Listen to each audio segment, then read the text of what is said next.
and welcome to Paul Mickiewicz's presentation on Get Off the Couch and Into Shape. I'm Debbie with Union Public Library, and I'm thrilled you're here. Without further ado, Paul, thank you for being here very much, and tell us how we can get into shape. Great, sure. Well, thank you. So I'm with the Gateway Family YMCA, and I've been in the fitness business for a long time, and I've formed a lot of opinions and a lot of experiences with that. And so the title of this, Get Off the Couch, is key because we probably have so many ailments, and speaking of backs and things like that, because we spend too much time sitting. So you may have heard the saying, sitting is the new smoking, because we spend too much time sitting hours and hours a day, and not enough time with just basic physical activity. It doesn't have to be exercise, but just physical activity that used to be baked into our normal daily lifestyle. But through advances in convenience, we have designed ourselves right out of being in shape. So the vast majority of individuals do not get the minimum required or recommended required exercise. So the Surgeon General, you perhaps have heard, recommends at least 150 minutes of moderately physically active physical activity, moderately physical activity. And that is like a walk, a brisk walk. So most people, maybe about 21% of adults actually get that. And that leaves a large percentage of the population not getting enough physical activity. And as we become less fit and more sedentary, it gets harder and harder, and we have fewer and fewer choices to become fit. So one of the things I'd like to do is give an overview of options that people have and some of the issues to address right at home. So although I'd love to have you come down to the YMCA, become members and all that good stuff, I'd be very happy if you just develop some basic healthier lifestyle habits on your own and increase your activity at home. So one thing that you can do day one with regards to your fitness is to improve your posture and your awareness of posture. So I'm going to do something with my screen here. Let me see if I can do this. Because I want to demonstrate something, and I'm going to try to move my camera up a little bit here. We'll see if this works. So an exercise. Oh, good. All right. So you can see I'm up against the wall, and my heels are against the wall. My butt's against the wall. My shoulder blades are against the wall, and I'm going to bring the back of my head up against the wall. So basically I'm in sort of the anatomical position. And this is straight up alignment, heart lifting, abs drawn in, and that is proper posture.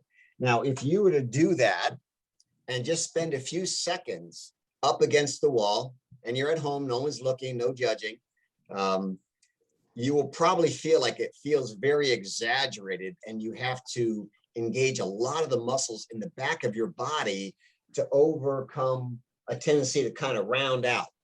So we have a tendency to collapse when we sit. I'm going to move my camera down again. I'm going to back up a bit here. So sitting sideways, we generally don't do everything like this. We generally do things like this. So there's a subtle slouch that we get in the shoulder. We call this the upper cross syndrome. And that is our pelvis tips back, our back rounds out slightly, our shoulder blades sort of separate and come forward, and we get a forward chin. And it can be subtle or it can be more dramatic, but it takes place over many years. And the muscles in front, particularly our chest, get very tight. So again, we go from heart lifting to collapsed chest, forward chin. We get all kinds of neck problems that can lead to problems down the arms, innervation to those nerves, and lower back problems. So the garden variety lower back pain and discomfort that many people have, if not most people, is greatly contributed to by slouching, hours and hours of sitting and slouching. And again, it doesn't have to be dramatic. I don't have to be like this to be causing problems. It can be just as subtle as that. Hours of hours. And if you think about what happens to our body when it's in a certain position with certain forces acting on it for a long period of time, think about braces. You know, as a kid, maybe you get braces and they put little wires and things like that, and they're pulling on your teeth, but they're pulling very gently. And it's that gentle force over a long period of time that starts to shift and change the arrangement of your teeth.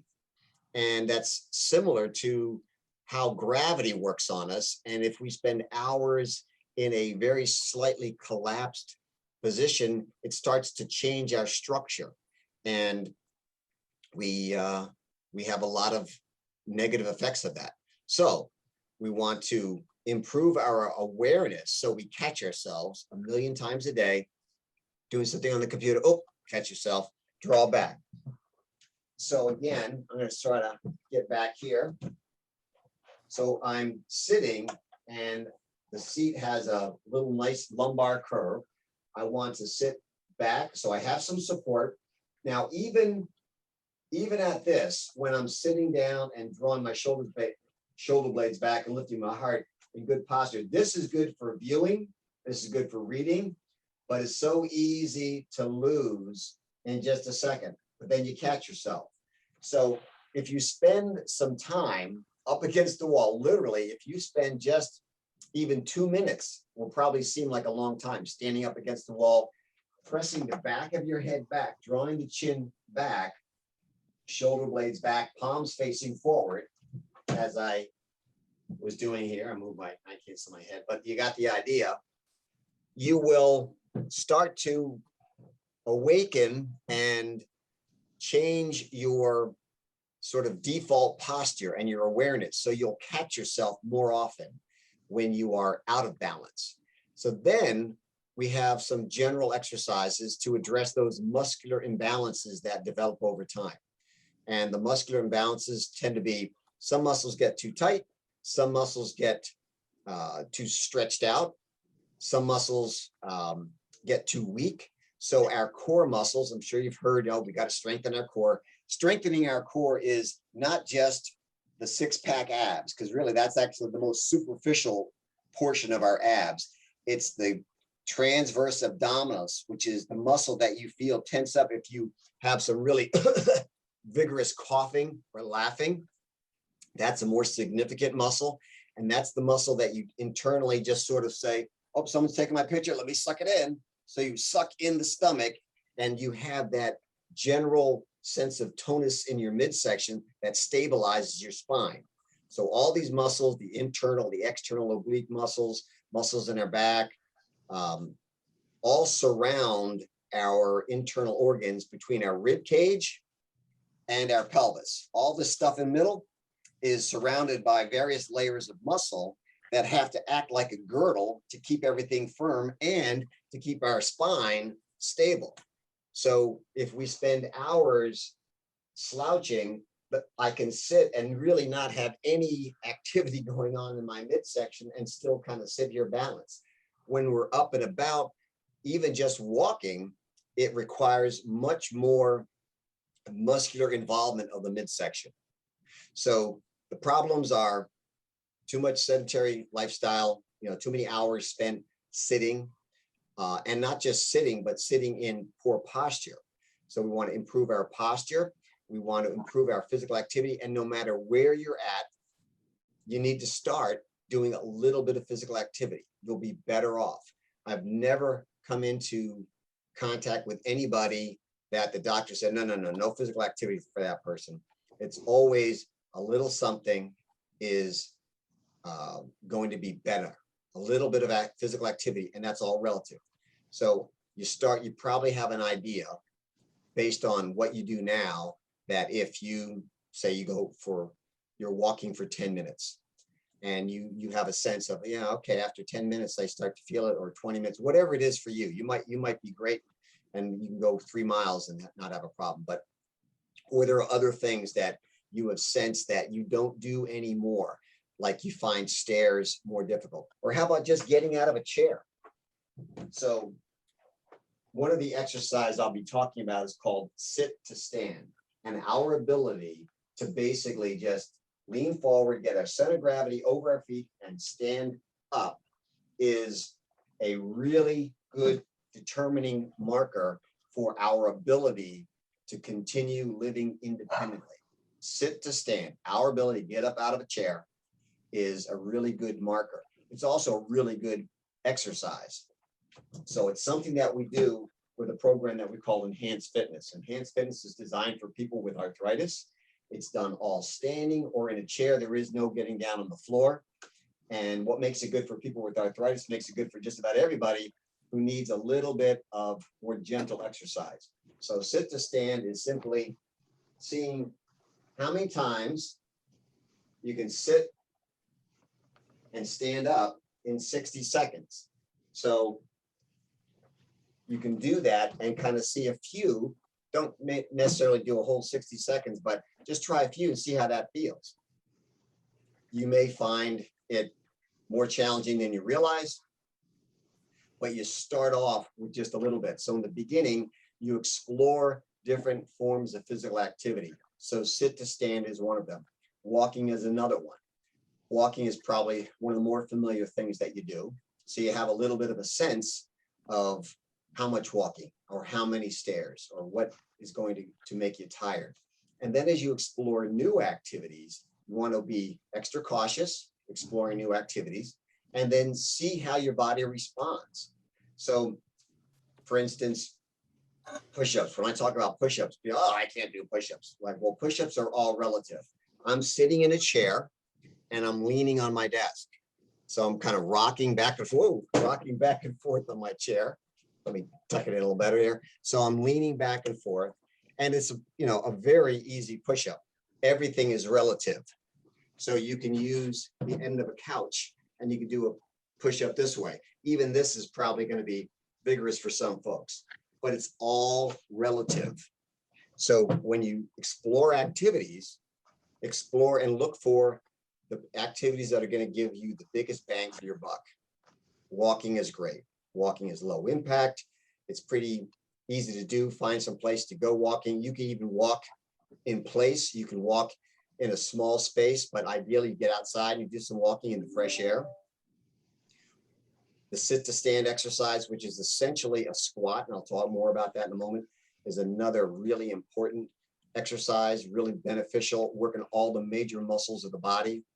And by the way, the best way to strengthen your legs is not some fancy machine. It's just to do body weight leg strengthening exercises. So I'll talk a lot about that. And some upper body push-pull. So I say push as in a push-up, and then something that requires you to pull against some resistance. So you can do something as, leaning back in my chair, pulling myself forward, leaning, say, against a door jamb. Harder for me to demonstrate that one here. And again, you can get apparatus, you can get fancy, get resistance tubes and things like that, but you can also just hold on to the edge of the door jamb and lean back a little bit, pull yourself forward where you're barely moving from vertical.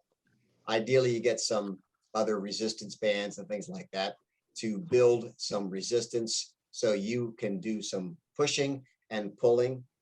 There's also lifting with basic props. I've got a bag here, kind of a grocery bag of some things in here, and I can lean forward and just lift this up. So this is a pulling motion. It can be a grocery bag, which is a great example of a practical application of what you're going to do. We want to be able to do basic daily life tasks like picking up a grocery bag or carrying 2 grocery bags balanced, carrying 2 grocery bags balanced, fumbling for the keys, in your pocket to open the door, and going upstairs. All those things, advanced training. But building some physical activity into your day where you deliberately do some walking, do some, maybe riding a bike. That's maybe a bigger stretch, but something I could talk more about for days.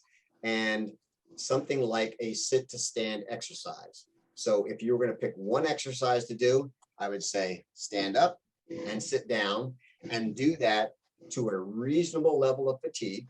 So it's not about how many should I do. It's where you're at. You do a few and then you quit while you're ahead. So do a few of these and you can change your foot position a little bit if you want, or just keep it really simple. And then start saying, whew, okay, I'm starting to feel a little something good. Stop it, call it right there, and see how you feel the next day. What you don't want is, pinpoint pain and discomfort. So you want to do a little bit and then build on it. Now, ideally, something like squats or sit to stand, that is what I would consider, especially if you're doing just a few, and that takes you to fatigue. That's a strength training exercise, and that's something you should do every other day, not every day. Any exercise that is, the intensity is low enough that you can continue and you measure more in minutes than seconds, that's more along the lines of cardio. That's something that you can do pretty much every day. So walking, you could do pretty much every day. Anything that you take to the limit and really is fatiguing, that's something that you should do at least a day in between. So I want to pause for just a moment. And Debbie, I don't know if you're able to field any questions. I'm going to take a quick look. I don't see anything in the chat. So I will be very happy to address any questions about anything I've presented so far. And barring anyone unmuting themselves, yes? Is there a question there? Maybe not. Just blurt it out. I mentioned that the body weight leg strengthening is probably it's the best way to improve your strength. It's also very practical when we talk about functional fitness. So people ask me all the time, how do I improve my balance? I have such bad balance. Right? Well, is we start with where we're at. So I have a chair here. And I'm going to balance on one leg. And I have a chair and it's there, and then I use that chair, or I cheer. Better yet, better than a chair would be something really stable, like a door jamb. So holding on to the edge of a door that I could grip and it's not going to topple over, it would be even better. And you just mark yourself. So one of the little screening kind of assessments that we do with our Live Strong at the YMCA program is to have people time themselves up to 1 minute, how long they can stand and balance on one foot, right leg and then left leg. Mark it down, write down the calendar. Maybe this is not part of Live Strong, but the sit to stand is part of enhanced fitness. Maybe that 60-second assessment, and you can stop and rest. Take a few breaths, and then you get back and you finish. And maybe you do 10 minutes. Write that down. Here we are, June 22nd, and I was able to do X number of sit to stand exercises in 60 seconds. And months from now, weeks from now, look at that as you continue to exercise and see yourself improve. So there's a whole variation of sit to stand exercise. So sit to stand is essentially what I call squat, which is try to move this just a tiny bit, is the universal, what I call the universal ready position. So any sport, you can see people get down low, maybe a soccer player, baseball player, it doesn't matter. You squat down low, you're kind of on the balls of your feet, and you're ready. You're ready for action. Sort of like almost a winding of the spring. You're in an optimal position to then move, to run, to do anything physical. And if you can get really good at just that, you can have your hands down on your thighs, so you don't have to work your back as much. Notice as I drop down, I don't want to round out. So very important to hinge from the hips, up, and just do a little bit. You don't have to go real low. It might be right in here. Not real low, not even as low as a chair. A chair can be pretty low. You double up a chair, find a higher surface so you don't have to drop down as low, And over time, instead of adding weight or resistance, you just add a little bit of range of motion. You can also do this against the wall, balance. You can also do a kind of a wall sit and just lean up against the wall. And I have my knees bent, not even all that much. Drop down even longer or lower and really challenge those muscles. But essentially, some variation of a sit to stand squat type exercise with attention to detail of neutral spine, not rounded spine, is going to be very, very beneficial. So when it comes to then building on that, I say, okay, instead of adding resistance, let's take out half the muscle. So again, holding on to something, I've got a bookshelf here. I'm going to balance on one leg. I get good at that. So when balancing on one leg is no big deal, then I start to hinge from the hips, and essentially I'm doing a single leg squat with one leg. Now I could touch down, or I could keep that foot all the way up, but essentially just a little bit of a hip hinge, knee bend, and I'm doing a single leg squat. And again, when I talk to people here at the Y, oh, I single leg squat, that sounds kind of extreme. No, it's not. You do single leg squats every time you walk up the stairs. You're putting one foot up on the stair, you're transferring your body weight over that foot, and you're driving up and then putting the next foot up, very likely. And it doesn't have to be that big. So a single leg squat with just a couple inches. Start off with balancing a little bit, a few inches, and then dip lower and lower to the point where you're comfortable with that challenge. The key is not doing too much too soon. Most people have exercise injuries because they do too much too soon. It wasn't that they did it the wrong way. It's that they did too much and they didn't allow their body time to adapt and build up gradually. So that's why I was saying, if you try a sit to stand based on those first few reps, quit while you're ahead, stop knowing you could have done more. And that leaves a good safety zone that you're less likely to strain something and be uncomfortable from what you just did. See how you feel tomorrow, not just 5 minutes later, but how you feel tomorrow. And then if nothing fell off, then you can come back and do it again. And you gradually do a little more, a little more. So I talked about sit to stand, a squat, sort of that universal ready position, and then a single leg squat. So following the single leg squat, so again, you get good at balancing on one leg. So I've got one leg up and I'm up and down on one leg, and I'm not going that low, but I'm able to, practice balancing. And then I do the other leg. Again, building strength. There's nothing more applicable than doing that. That's what we do for fall prevention, part of what we do.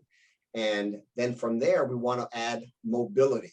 So the way you add mobility is you're standing there and you just stand and balance on one leg and you step the other leg back and you come back up.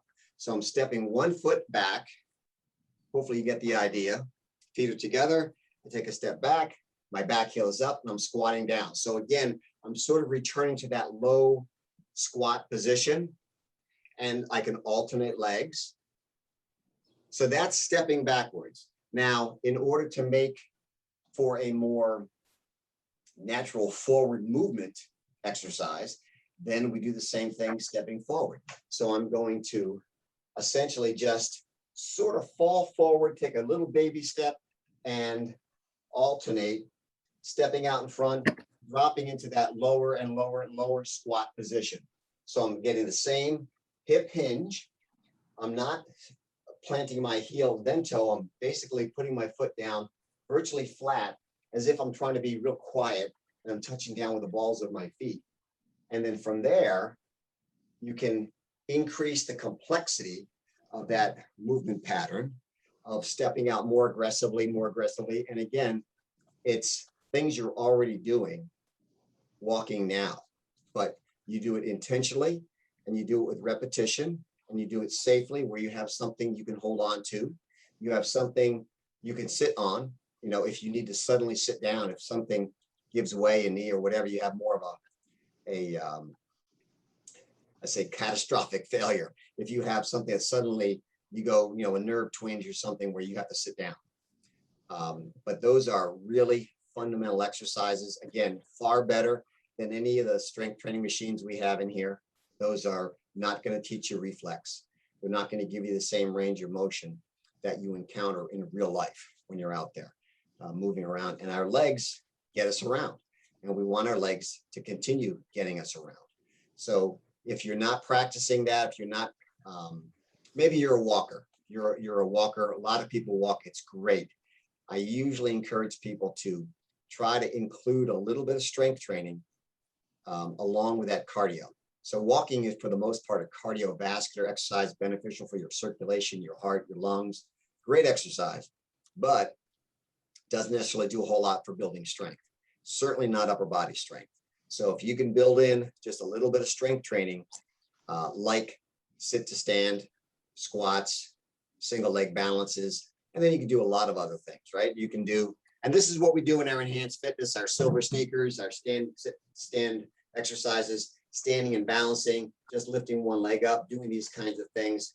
Again, the less support you're leaning on, the better, because you're developing the reflexes required. And that's how you move in real life.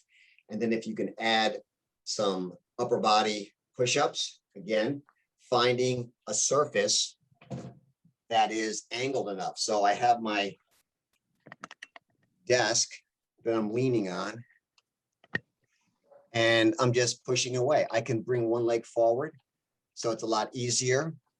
And if you are inclined to kind of be curious, like, well, how many do I do? Again, it's less about the number and more about the time under tension. So if you could do something, put out an effort for about 45 seconds, that's a good length of time to challenge those muscles. And then you stop and you give it at least a minute recovery before you do another set. So generally, when we talk about strength training, we're talking sets and reps. That's what people are used to.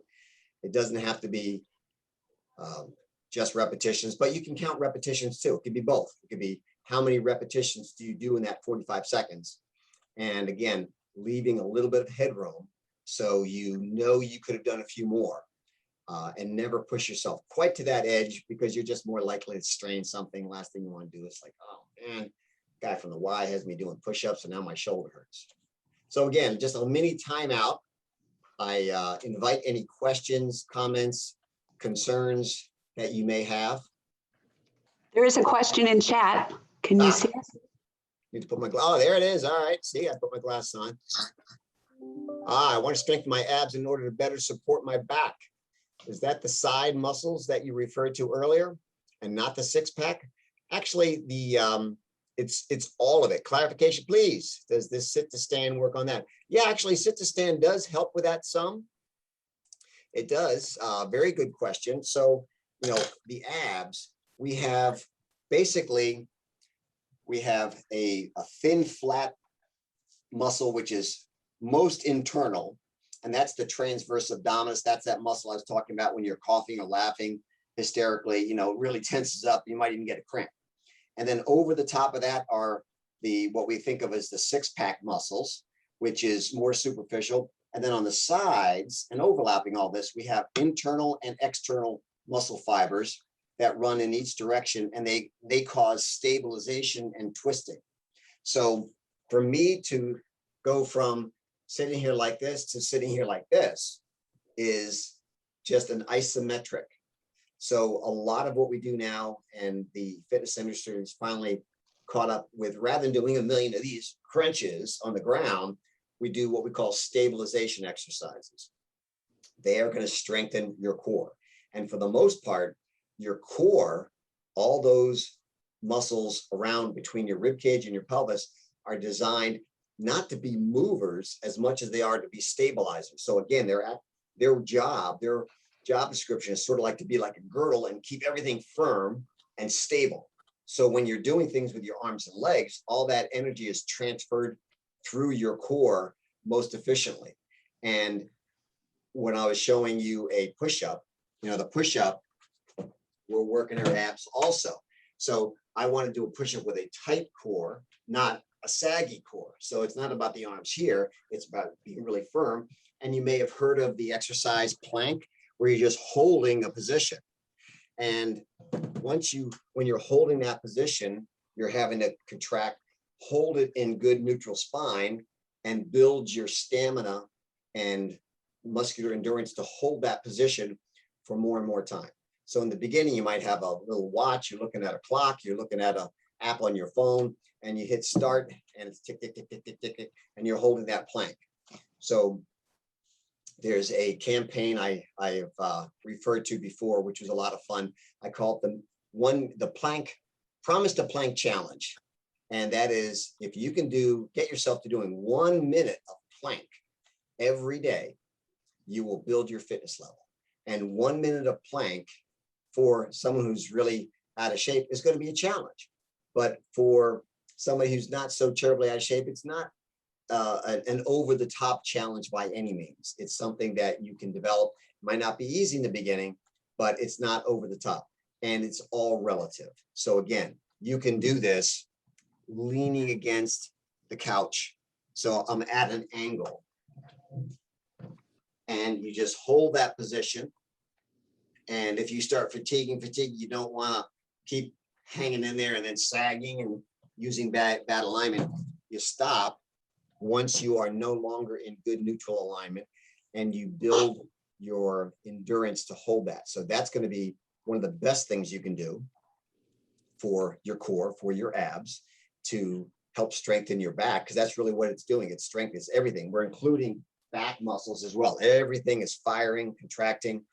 And then other exercises that take apparatus, anytime you're pulling or pushing with your arms and legs, and you're resisting that, distorting the torso, your abs are what's holding you straight and narrow, so to speak, keeping you stable. So it's really not so much about a movement exercise, but it is stabilized. You can add a little bit of range of motion. To be honest with you, I think the stabilization part of the exercise, what's not so great about it is that it's more boring. It's not as much fun as doing repetitions. So I think that's where the stabilization might not be as popular. And I know I'm really dating myself here, but you go way back to Charles Atlas when he had exercise plans, and you use like these these springs to strengthen your arms and shoulders, and doing calisthenics. It's really old school, but it's also very, very beneficial. And again, frankly, all the expensive apparatus that we have, all these strength training machines where you're sitting down, So how silly is it that we have these machines that are designed to sit and then exercise one body part a certain way. So that's not the best thing. I like to get people up using cable machines where you're standing and you're taking these cables and you're, bending and twisting and reaching and doing all these things while you're on your feet standing. Much more beneficial. And you can do the same, accomplish some of the same things doing calisthenics. And you learn, you explore. We do classes all the time here at the YMCA on Zoom. If you have, you're doing this Zoom. So I'm assuming you've done some other Zoom presentations, and you don't have to have your camera on. We don't need to see you. I mean, it's nice. I give you some pointers about, how you might be doing something, but I'd say maybe about a third of our class participants are not on camera for a variety of reasons, and that's okay. So long as you can see what I'm doing and you can hear me, you can follow along exercise. And I have to say that we have a lot of people that are much more consistent and regular attending and participating in our Zoom fitness classes than they ever were in person, because they don't have to worry about transportation. Our yoga crowd, if you've ever taken a yoga class, traditional yoga class, you finish in Shavasana, laying on the floor. And if you've taken yoga and it's so good, it feels so great, and then you're laying there in Shavasana, now I got to get up and I got to get my stuff. I got to go out to my car and drive home. It's nice if you're in your living room. So Debbie, how are we doing? I just want to, again, offer opportunities for questions. What are your thoughts about power plate and similar machines? All right, power plate is that vibrating plate. And there's some research that shows there's some benefit, but I would say it is, in a sense, sort of forcing some little change, but really, really expensive machine and not at all practical. So I wouldn't say that it's bad for you, but I would say it's a very maybe tantalizing exercise prospect, but not at all practical, because they're very expensive, and it's going to even the research is, I don't want to say questionable, but not super impressive in terms of finding benefit. So I think there's far more better ways to exercise, and it's very much a gimmicky thing. And again, the power plate is it's like a big surface that you stand on, and you can have that surface vibrate, and so you're feeling this vibration. Maybe just go stand on the side of the highway bridge or something like that, feel that vibration. Just kidding. Yeah, it's been around a long time, actually, power plates.